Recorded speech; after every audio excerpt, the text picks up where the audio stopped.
J'ai fait passer une de mes chaînes YouTube de ça à ça en seulement 3 vidéos. J'ai lancé une chaîne info que j'ai elle aussi fait passer de ça à ça, non pas en 3, mais en 2 vidéos cette fois-ci. En aidant par la même occasion des dizaines de créateurs à exposer leurs résultats. Les amis, je vous promets, je sais comment grossir sur YouTube, spécifiquement avec le format long parce que je fais ça depuis des années. Aujourd'hui, je vais vous montrer comment passer de 0 à plus de 50 000 vues qualifiées par vidéo, décomposées en 3 étapes distinctes. On couvrira le niveau 1, 0 à 100 vues, qui est une étape très particulière mais dont personne ne parle. Niveau 2, 100 à 1000 vues qualifiées. Et enfin, niveau 3, 1000 à plus de 10 000 vues qualifiées. Bon, commençons par le niveau 1, 0 à 100 vues. J'ai vu personne parler de cette phase-là et pourtant c'est un passage sur lequel plein de personnes bloquent. Ici, ton problème est simple, YouTube ne te montre à personne. Tu ne sais pas pourquoi, mais l'algo ne teste même pas ton contenu. Si c'est ton cas, ta courbe d'impression devrait à peu près ressembler à un escalier. C'est un scénario que je vois toutes les semaines. Cette chaîne info par exemple, où la première vidéo est restée bloquée à 2-3 impressions pendant une semaine et c'est qu'après avoir fait ce que je vais t'expliquer que l'algo s'est mis à nous inonder d'impressions. Pareil, j'ai observé la même chose sur la chaîne de D-Cyril aussi. Ses premières vidéos étaient opérationnelles, mais presque aucune vue au début. Et il a fallu que plusieurs semaines passent pour que ces vidéos se mettent à faire des centaines de milliers de vues d'un seul coup. Plus de 700 000 heures de contenu sont publiées chaque jour sur YouTube, donc évidemment, il doit vérifier que toutes ces nouvelles chaînes ne soient pas des bots, qu'elles soient suffisamment fiables pour recevoir des impressions. YouTube attribue ce qu'on peut appeler un trust score, un score de confiance qui dépend de la confiance qu'a Google dans ton identité et de la data associée à ta chaîne.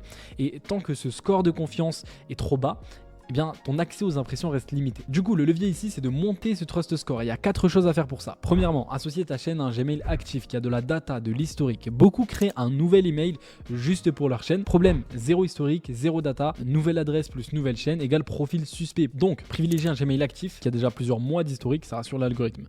Deuxièmement, faire toutes les vérifications dans YouTube Studio. Ok, donc on arrive ici dans YouTube Studio. On va aller dans Paramètres. Tu vas aller dans Chaîne, Accès aux fonctionnalités. Et ensuite, tu actives les 3 fonctionnalités. Donc, fonctionnalité standard, fonctionnalité intermédiaire, ici tu vas devoir mettre un numéro de téléphone et enfin fonctionnalité avancée, donc il faudra mettre une pièce d'identité et valider avec une petite vidéo et ça permet à YouTube d'avoir confiance, de savoir que tu es un humain, pas un robot, etc. Et tu peux voir ici du coup qu'il y a écrit historique de la chaîne, c'est pour ça que certaines personnes ne font jamais ces vérifications là et finissent quand même par être vérifiées, c'est juste parce qu'ils continuent de poster et ça augmente la data qu'a YouTube sur leur chaîne. Donc confiance. Troisièmement, envoyer du trafic externe qualifié. C'est le levier le plus rapide mais aussi le plus exigeant. L'idée ce n'est pas juste de spammer ton lien partout, c'est d'envoyer du trafic qualifié via LinkedIn, Instagram, ta liste Gmail. Par exemple, ce qu'on fait pour nos clients chez YouTube Funnel, c'est qu'on partage massivement la vidéo en DM comme apport de valeur auprès de la cible. Tu peux engager des VA depuis l'Inde pour pas cher, comme ça zéro perte de temps. Ou on poste des Reels/LinkedIn qui funnel en fait directement vers la vidéo. Surtout, tu ne veux pas envoyer n'importe qui encore une fois, sinon tu vas flinguer ton watch time de départ. Quatrièmement, poster plus de vidéos. Data et encore data. Généralement, la phase de vérification est assez rapide si tu continues à publier. Et dès que YouTube a validé ta chaîne en back-end, tu vois d'un coup les impressions qui montent et l'algorithme qui se met vraiment à tester tes vidéos. Et donc là, on peut enfin passer aux choses sérieuses. Niveau 2, 100 à 1000 vues qualifiées. C'est vraiment le niveau de croissance le plus misérable, pénible, frustrant sur YouTube. Ce passage où tu es bloqué autour de 200, 300, 400 vues. Par conséquent, la plupart des gens vont échouer, mais vous n'échouerez pas parce que vous regardez cette vidéo. Je vais vous montrer étape par étape comment traverser cette phase de la manière la plus efficace et efficiente possible. Souvent, le vrai blocage à ce niveau-là, c'est qu'on est encore trop dans la banalité. Pas d'angle unique, rien de nouveau, rien de surprenant, rien d'intriguant, donc ta vidéo ne ressort pas du lot. Et pourtant, pour passer la barre des 1000 vues, tu dois justement sortir du lot. Pour rappel, 90% des vidéos YouTube font moins de 1000 vues. Donc le moment où tu dépasses les 1000 vues, tu rejoins officiellement le top 10% des vidéos qui intéressent le plus sur la plateforme. Et ça se fait pas avec des vidéos juste moyennes. Pour y arriver, il te faut 3 éléments. Premier élément, un angle nouveau. Les gens adorent la nouveauté, mais détestent le déjà vu. Du coup, qu'est-ce qui te permet de come up avec des sujets, des angles qui attirent l'attention de ta cible? C'est une bonne question ça. Personne ne vous explique concrètement comment trouver des bons sujets. Et si vous voulez mon avis, c'est très certainement parce que la plupart des créateurs ne sont pas du tout au clair là-dessus. Ok, let's go, je vais te montrer comment trouver un sujet qui clique instantanément et je vais aller droit au but. Déjà, laisse-moi juste te dire un truc. Tout le monde déteste le contenu générique. Je te le dis maintenant. Si j'avais le choix entre m'asseoir, ne rien faire du tout et regarder une énième vidéo qui parle de la même putain de choses que j'ai déjà entendu des dizaines de fois avec la même approche, je décide tous les jours de m'asseoir et de regarder le plafond. Ceci est un message de l'univers te disant d'arrêter ça maintenant. Ok, tout le monde déteste les contenus génériques, c'est cool de le savoir, mais au final, il n'y a pas une infinité de problématiques à traiter. Tu ne peux pas inventer un nouveau problème à ta cible, tu peux simplement te positionner sur l'un d'entre eux, et jusqu'à preuve du contraire, toutes les problématiques ont déjà été traitées des centaines de fois. Le truc, c'est que la problématique, c'est juste le sujet de ta vidéo, c'est juste une composante de ton idée de vidéo. Et c'est ça qui est super cool quand on est entrepreneur. Là où quand on est youtubeur, on peut galérer à trouver des sujets de vidéo qui cliquent. Quand on est entrepreneur, une sous-problématique de ton ICP est égale un sujet de vidéo. Disons par exemple, comment obtenir plus de clients via Meta Ads. Ça c'est ton sujet, c'est ta problématique. Si j'arrive comme ça sur mon marché, je vais me faire ratatiner. Ça va pas marcher comme ça. Le vrai challenge maintenant, ce qu'il faut changer, ce qu'il faut constamment renouveler pour te différencier dans ton marché, c'est ton angle de vidéo. Et ça, mon pote, il y en a à l'infini. C'est ce qui te donne en fait l'impression que les problématiques qui sont traitées sur YouTube sont tout le temps nouvelles. Alors qu'en vérité, le créateur entrepreneur, il traite toujours les mêmes problématiques. Perdre du poids, prendre du poids, avoir plus de clients, elles sont pas en quantité infinie encore une fois. Mais l'angle avec lequel il approche ce sujet, il change constamment. Et c'est ça qui permet en fait de tout le temps catch l'attention. Donc le sujet, c'était comment obtenir plus de leads via Meta Ads avec un angle, ça pourrait donner par exemple la nouvelle manière de scale tes ads après la mise à jour Andromeda. Et avant que je t'explique comment trouver des angles des vidéos, des angles qui mettent une tempête au reste de ta niche, qui te permettent de tout le temps être en avance, tout le temps être la personne qui innove et qui apporte de la fraîcheur dans ta niche, tu dois être au clair sur les problématiques de ton ICP parce que quand tu vas être face à des idées d'angle, il va falloir que tu saches quoi en faire, quelles problématiques concaténer avec cette idée d'angle. Mes problématiques à moi, ça va être par exemple comment trouver des sujets attractifs, comment écrire mieux et plus vite tes vidéos, comment convertir plus. Ici, je m'adresse à des gens qui sont solution aware, ils savent que YouTube c'est la solution et je vais automatiquement attirer moins de monde. Par contre, je vais générer plus de cash parce que ces personnes-là sont les plus qualifiées. Elles ont déjà conscience que YouTube c'est la solution. Tout ce qui leur manque, c'est une personne qui les aide à appliquer cette solution. Donc, je me positionne comme l'expert qualifié qui peut les aider à mettre en pratique tout ça. Ou alors, on va voir les problématiques avec plus de recul, comment être plus visible, pourquoi YouTube est la solution pour ton business, pourquoi tu galères sur YouTube. Là, je m'adresse à une catégorie de personnes qui sont problem aware. Ils savent qu'ils doivent être plus visibles pour leur activité, mais ils n'ont pas encore le facteur YouTube dans leur tête. Ou alors, ils ont le facteur YouTube, mais ils voient vraiment la plateforme de loin. Ils n'ont pas trop d'informations qui leur permettent de briser la glace avec YouTube. Ces vidéos-là vont naturellement s'adresser à plus de personnes et vont faire plus de vues. Et donc, tu dois jongler entre ces deux types d'idées. Est-ce que tu préfères faire plus de cash? Est-ce que tu préfères faire connaître la solution YouTube et faire plus de vues à un instant T? Et en fonction du problème que tu vas viser une catégorie de personnes ou une autre, parce que les personnes qui sont solution aware ne vont pas perdre leur temps à regarder pourquoi YouTube est la solution pour ton business en 2026. Et donc, elles vont plus relate à des vidéos très précises qui règlent des micro-problématiques de cette solution-là. Maintenant que tu as bien en tête les sous-problématiques de ton ICP, t'es prêt, on va pouvoir passer à ce qui rajoute du piment dans tes vidéos, à ce qui catch l'attention, à ce qui éveille la curiosité. J'ai nommé l'angle de la vidéo. Et l'angle, on le sort pas de nulle part, il sort pas de notre tête comme par magie du jour au lendemain. Non, plutôt on repère en France et aux US des vidéos outliers. Qu'est-ce que c'est qu'un outlier? C'est une vidéo qui a surperformé par rapport à l'average de la chaîne, par rapport au nombre d'abonnés de la chaîne. Donc si une chaîne a plutôt l'habitude de faire 10, 20 000 vues et que d'un coup elle se met à faire 50, 60 000 vues, c'est que forcément l'angle par lequel était traité le sujet de la vidéo était particulièrement intéressant pour l'audience. Et donc on va prendre une composante de cet angle là qui a marché, on va le mélanger avec une autre composante d'angle qui a aussi marché et on va le mélanger avec notre problématique et boum, on a été créatif, on a inventé quelque chose qui va fonctionner. Regardez, je suis tombé sur cette vidéo là il y a pas longtemps, super intéressant, je vous invite à aller la voir, mais en tout cas cette vidéo ce n'est que la concaténation de 3 éléments différents. Ces deux angles là, donc on retrouve le même visuel ici qui est très intéressant, très malin d'avoir repris ce visuel là, cette idée là, donc pourquoi tu dois commencer ta chaîne YouTube maintenant en 2026, je sais pas si c'est exactement cette vidéo là, mais en tout cas on retrouve la même idée, plus troisième élément, une catégorie de problématiques qui s'adresse à des personnes problem aware, donc pas solution aware, c'est pas une vidéo où vous allez retrouver des insights pour apprendre à maîtriser YouTube, mais plutôt éduquer sur la solution YouTube, convaincre que c'est la solution. Et voici la règle, quand tu cherches aux US, tu peux chercher dans ta niche, quand tu cherches en France, tu cherches dans des niches proches. Je te donne un exemple, je fais des vidéos sur comment grossir ta chaîne YouTube, donc une niche proche, ce serait par exemple comment grossir ton compte Instagram. C'est parti, réussir Instagram entrepreneur, parce que je m'adresse évidemment aux entrepreneurs. Et là, on va arriver sur des idées d'angle qui sont vraiment très proches de ma niche pour le coup et qui ont performé. Par exemple, celle-ci, quelle nouveauté pour les entrepreneurs sur Instagram en 2025?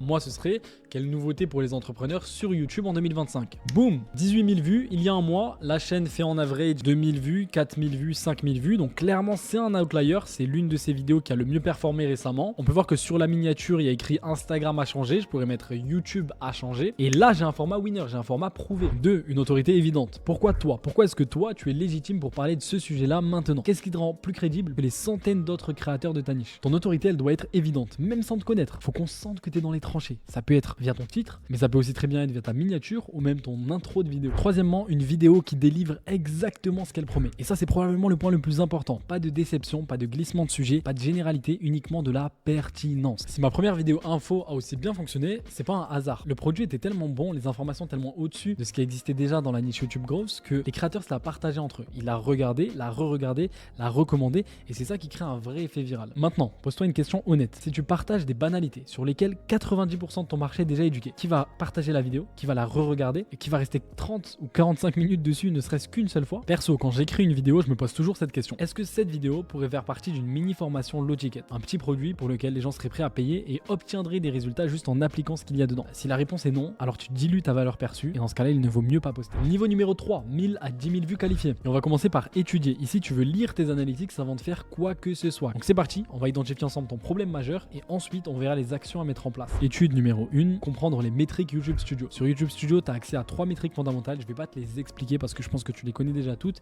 Pour plus d'actionnabilité, je vais te dire pour chaque métrique quel est le compartiment de ta vidéo qui est concerné. Le CTR ou le taux de clics, ce qui influe le plus dessus, c'est ton sujet à 80%. Un bon sujet n'a même pas besoin d'une bonne miniature pour faire cliquer. Et enfin, la clarté de ton titre et de ta miniature. Est-ce qu'on comprend bien ce que la vidéo va apporter? L'APV ou le temps moyen passé sur la vidéo. Ici, ce qui va compter, c'est la valeur que tu apportes. Est-ce que tu as quelque chose d'inédit à dire? Est-ce que tu brises des croyances? Par exemple, on t'a toujours dit qu'il fallait une bonne miniature pour faire cliquer sur YouTube. C'est faux.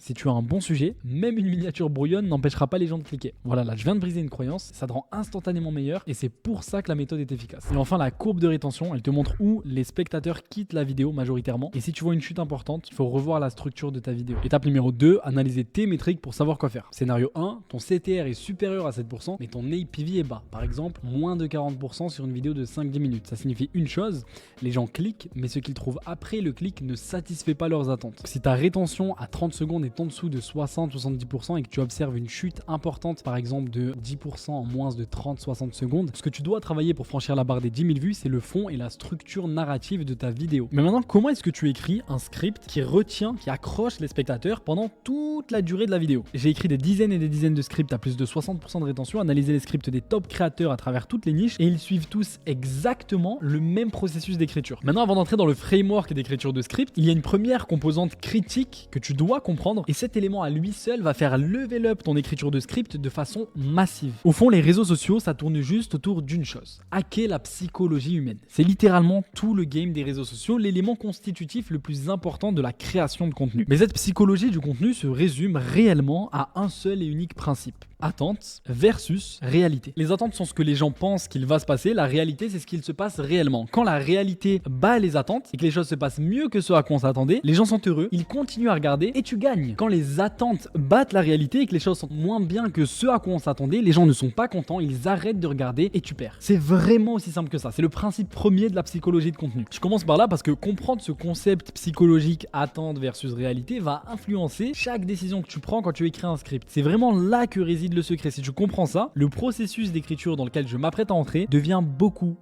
plus facile. Donc voici les 3 sections que tu connais déjà très certainement: intro, body, outro. Et pour chacune de ces parties, il y a des choses que tu dois faire pour que tes spectateurs restent accrochés et surtout qu'ils soient satisfaits de la vidéo. Maintenant, avant de vraiment commencer à rédiger le script de la vidéo, j'aime bien avoir le plan de près. Tout le monde sait écrire d'à peu près bonnes intros, mais ce qui fait vraiment passer une vidéo de correcte à excellente, c'est est-ce que tu as des choses uniques, nouvelles et différentes à dire dans le body de ta vidéo? Est-ce que tes points sont vraiment uniques? Est-ce que tu peux battre les attentes de quelqu'un parce que ta réalité est excellente? Maintenant, il y a 3 manières d'obtenir cette unicité-là: les informations en elles-mêmes, la manière de les décortiquer ou les exemples que tu donnes pour les illustrer. Et donc écrire un plan de vidéo avant même de commencer à rédiger ton script avec des bullet points, c'est une excellente manière de vérifier si tu as vraiment quelque chose qui vaut la peine d'être dite ou bien tu régurgites juste de l'information totalement commune dont tout le monde a déjà conscience. Si t'as rien de nouveau, d'unique à dire, avant de perdre du temps à écrire un script, va faire plus de recherches, va consommer plus de contenu et essayer d'arriver avec de la nouveauté. Rappelle-toi que le but avec l'écriture de script, c'est de battre les attentes avec la réalité. Si les attentes c'est le savoir de base et que tu répètes juste le savoir déjà existant, tu vas pas pouvoir battre les attentes avec ta réalité. Donc fais-toi une liste de bullet points et prends du recul. Est-ce que c'est réellement unique? Est-ce que c'est des choses nouvelles pour le marché français? Et encore une fois, si je n'ai rien de nouveau et d'unique à dire, je ne fais pas la vidéo. Ok, ton job quand tu écris le script, c'est de t'assurer que les quelques premières lignes de ton intro confirment et idéalement surpassent les attentes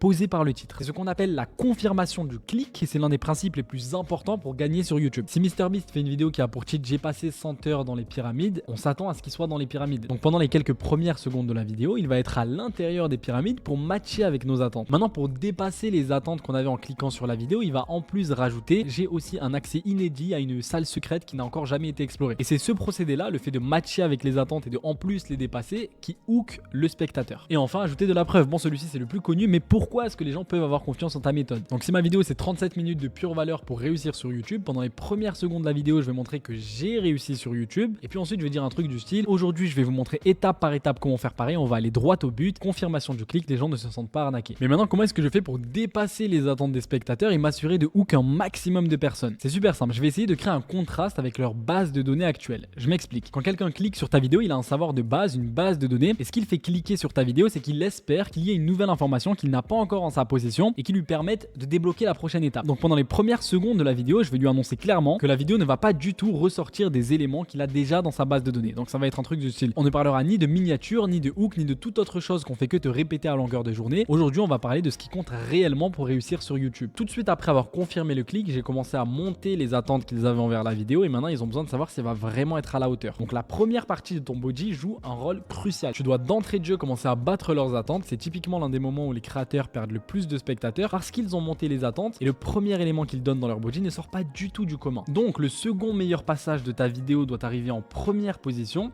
et le meilleur passage de ta vidéo doit arriver en seconde position. Parce que premièrement, tous les spectateurs partent à mesure que la vidéo avance, donc il n'y a pas d'intérêt à garder le meilleur pour la fin. Mais surtout, quand tu donnes une bonne chose à quelqu'un, elle est contente. Quand tu lui donnes une encore meilleure chose juste après, ça installe un pattern psychologique dans son cerveau qui lui fait penser que les choses vont de meilleur en meilleur et donc qu'elle a besoin de rester jusqu'à la fin. Maintenant, comment donner la valeur dans ta vidéo? Tu remarqueras que je pose toujours un problème, ensuite je donne un exemple pour illustrer ce problème et c'est super important parce que le spectateur s'identifie à l'exemple et juste après je donne la solution. Donc en gros, tu ouvres une boucle en établissant un problème, tu donnes un exemple pour que le spectateur se dise eh oh, je me reconnais, c'est moi. Ensuite, tu donnes la solution pour boucler la boucle et puis juste après, tu re-hook sur la prochaine boucle en disant ok, t'as ça, mais maintenant il faut que t'aies ça pour que ça marche quoi. C'est une excellente manière de donner de la valeur, ça processe super bien avec la manière dont fonctionne le cerveau, donc tu peux faire comme ça. Et enfin pour l'outro, tu peux réénumérer tous les points que tu viens de donner, comme ça permet de recanaliser, de redonner du recul, de la clarté au spectateur et surtout ça lui rappelle qu'il vient de regarder une masterclass, que t'as vraiment dépassé ses attentes et donc ça augmente largement le taux de satisfaction, abonnement, like, partage, commentaire, etc. Alors maintenant la question c'est où est-ce que je mets le CTA dans ma vidéo pour pas sonner vendeur de tapis? La réponse c'est que moi j'en mets même pas. Si c'est mon offre numéro 1, l'offre la plus obvious, les gens ne cliquent pas sur mon lien en description, pas parce qu'ils n'ont pas conscience de mon offre, mais parce qu'ils ne me font pas confiance, tout simplement. Entre une vidéo où je fais un CTA et une vidéo où je ne fais pas de CTA, je n'ai vu aucune différence, littéralement. Alors maintenant, bien sûr, si tu as une ressource gratuite, si tu as un lead magnet, si tu as une nouvelle offre qui n'est pas du tout obvious et donc le spectateur ne va pas en avoir conscience, tu dois la mettre, mais mets-la de façon native. Le CTA doit faire partie intégrante de ta vidéo, ça doit pas sonner comme un truc qui met un contraste avec ton script. Prends du recul sur ton script et demande-toi où est-ce que le CTA serait la suite la plus logique. Donc tu traites une problématique à un instant T, si ton CTA règle littéralement plus facilement cette problématique, tu dis d'ailleurs je vous ai mis 7 ressources, 7 offres à disposition, si tu veux aller beaucoup plus vite c'est vraiment un game changer et boum, t'enchaînes directement sur ton script. Si la personne a confiance en toi, elle va naturellement aller voir dans la description si tu as une offre pour aller plus vite. Voilà pour l'écriture du script, j'ai intentionnellement survolé les étapes pour aller plus vite, mais beaucoup trouvent que c'est le plus galère l'écriture, donc si vous voulez une vidéo complète là-dessus, dites-le moi en commentaire. Scénario 2, ton APV est bon mais ton CTR reste en dessous de 6-7%. Là, ton problème n'est pas le contenu mais bien le choix de tes sujets. T'as pas encore le bon processus pour trouver des sujets qui déclenchent un clic immédiat. Tes vidéos doivent être des no-brainers. Dès qu'elles apparaissent dans le feed de ta cible, le clic doit être évident et pour ça il te faut un problème brûlant et un angle inédit. Par exemple, ça c'est un problème brûlant avec un angle classique, alors que ça c'est le même problème brûlant